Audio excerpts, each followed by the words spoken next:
welcome back, YouTube. So I wanted to give you an update as far as for where we stand and where we're looking to go in 2022, because we appear to be bottoming out, and that 16 cents level is really holding up for Dogecoin. And I wanted to go over something that I created a while ago, which is called the flow of wealth chart. And I pretty much created this diagram to show you the cycle of money flowing in and out of the crypto market, but more specifically flowing in and out of Dogecoin. And so I'm going to go over it. It's on my Twitter as well. I also have a video that's linked here, but I'm going to go over it because I know a lot of my newer subscribers possibly have not seen this. Just a quick overview. You start with your coin, which is technically going to, for this, in this case, is going to be Dogecoin. And then you have your catalyst, which is going to be something that pushes it toward mainstream and gains it notoriety. In our case, it's Elon Musk. And when that happens, you gain the attention of mainstream, and you gain the attention, and pretty much you build a base, which is going to be your next step here, which is going to be retail. And I know there's been a lot of issues going back and forth here, but in my opinion, institutional money does not invest in coins until they have a large retail fan base. Because and I can pretty much prove this, but I don't know why it's really a discussion, but why would the institution pretty much, I mean, I guess they could pump a coin, but it wouldn't make sense because they're pretty much playing against themselves. If they're the majority that's in the coin and there's no retail sector yet, they're pretty much playing off of hope when they can simply go after coins that already have a large retail base. This gives them the opportunity to manipulate the coin and take positions in there and pretty much have like floors where they can pump the coin, sell off, and know that they can that the retail sector is pretty much going to catch it and stop it from falling so far, and also be able to trigger FOMO with the existing community pretty much doing all the advertising for them to bring in new recruits. So I believe that institutional money, especially like any of the coins, especially in the top 10, the institutional money typically flows in after the retail sector. So then, of course, after the retail comes in, you're going to see an initial pump, but you're going to see a big boom when the institutional money comes in, and then you have FOMO, fear of missing out. That's where you're really going to have like that runaway train. The runaway train is this pretty much going to be like you're going to start seeing gap ups and pretty much like literally looks like a moonshot. But then, of course, you're going to have the institutions who are going to take profit, and they're going to start your correction, which pretty much is going to send the coin down, 50, 80, 90% of its all-time high. And pretty much it gets caught here by retail. And then you repeat the cycle over. But the reason I have this arrow down here is after each cycle, you set a new higher low. So pretty much you're still trending upward, even though with these 50 to 80% correction, it's a large window, but technically on each cycle, you still trend upward. So for us, in the case of retail, technically you have a new catalyst that comes in and it starts to trend over again. But in this case, it looks like Elon Musk is coming back again, and it's going to be the catalyst that starts the trends and starts the momentum behind the 2022 run. We've seen just a few days ago, he announced that Tesla is going to be accepting Dogecoin for merch, and then we're going to see how it goes as far as being integrated into other projects. So we're pretty much going to see Elon Musk come back over here with the retail sector, and pretty much this is going to strengthen Dogecoin and, of course, keep it in the top 10. And as we all know, the top 10 follow Bitcoin the most closely. And this pretty much starts the cycle over and over again. So on the last cycle, we can see that Dogecoin, going to do the year out. On the last cycle here, we'll see that Dogecoin went from roughly around 5-6 cents to its consolidation point, let's say of around 25 cents, which is pretty much where it's moving average is for the year now, which is technically that is a 5 times overall increase. And if you go up to its height, which is around like 72 cents, that's technically a 12 times overall increase from its last consolidation point. So the bull run from March till our height in around May resulted in overall a 12-time increase. So if you do that roughly from now, saying that, because these charts are pretty much mirroring each other, I went over that in another video, but if you zoom out and look at these charts, they're almost identical as far as for the patterns that they're setting. So if you look out and say that, okay, what if this chart repeats for a third time? If that's the case, then you're looking at roughly $1.92 Dogecoin as far as for an all-time high. And then you're looking at a correction at around 80% or 80 cents, excuse me. So why does that matter? Well, that matters as far as for knowing where you are in a trend. I'm going to bring up the cycle chart back here. This is off of my Twitter feed, by the way, but I'm going to bring up the just knows as far as for knowing where you are in the trend. That allows you to know specifically when you're entering the market. Now, as far as for making your entries, ideally you want to be here or any of these steps, but when you're taking the most risk when you're entering around the FOMO stage.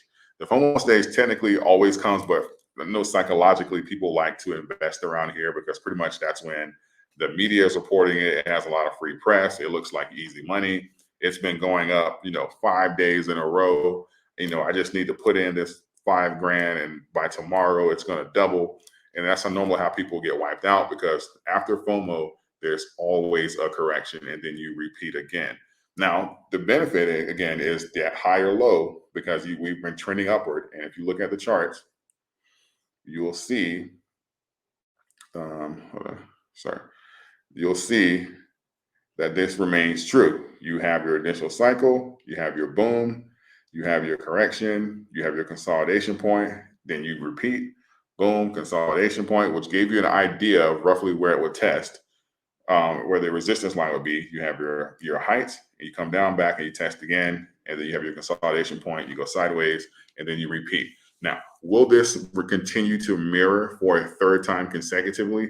We have a lot of retail in the coin now, and with Dogecoin still technically hanging on to its, roughly hanging on to like its top 10 position. I think it's number 12 right now. It's been fluctuating. It was number 10 when it went to 21 cents. I believe Doge will regain that percentage. But when you have that top 10 range, technically speaking, that's when you're going to get the greatest amount of institutional money. They follow Bitcoin very closely, almost identical. You can usually line up the charts and you would be able to tell what's what if you didn't have the numbers there. So with the case of Dogecoin, what's the likelihood that we're going to see a three-peat? I think that the likelihood, probably won't be as identical just because of the amount of retail that's involved now from the start. But I believe it's very likely that we're going to see a similar pattern on the next bull run.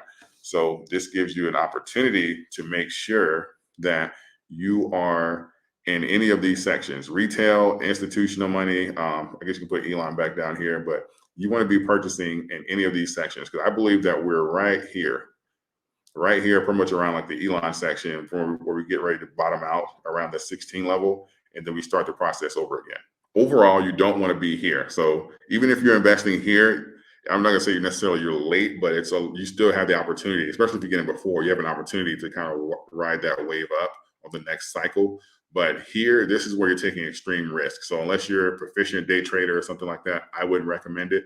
But right around here, retailing, where you have your catalyst at to pretty much strengthen the community, grow the community, and then you get your injection from the overall crypto market turning around and turning bullish, then yeah, that is a fine time to take positions. But here you're going to take the most risk. So just be careful with that.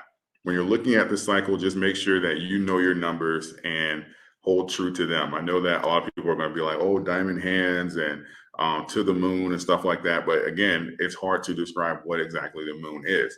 You have to run your numbers. You know what's best for you and your household and your family, and you have to hold on to that. So when you're doing these numbers, I just want to make sure that you're picking your entries very well, because when you have a great entry, it makes the investment hard to go wrong. So you can typically make any investment right if you get it for the right price. So I want you guys to make sure that you're buying here. I want you guys to be buying down here and not up here.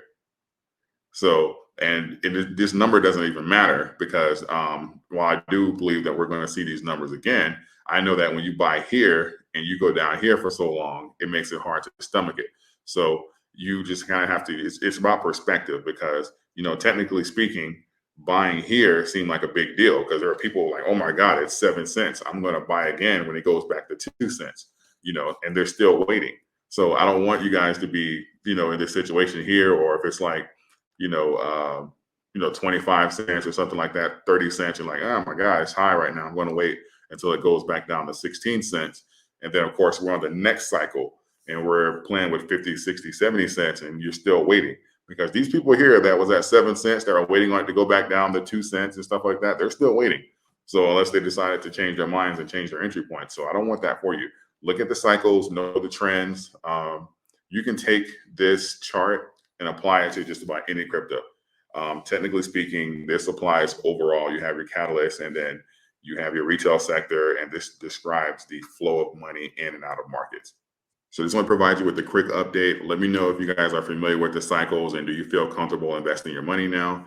If you found this video to have value, please consider giving it a like so that YouTube can share it with more people and we can grow not only in numbers but in knowledge as well. And if you are not yet, please consider subscribing. You can always change your mind later, but I welcome you here to the family so that we can learn and grow together. I know I said this yesterday in my video, but I just wanted to thank you all again. We did cross 1.5 million views on the channel.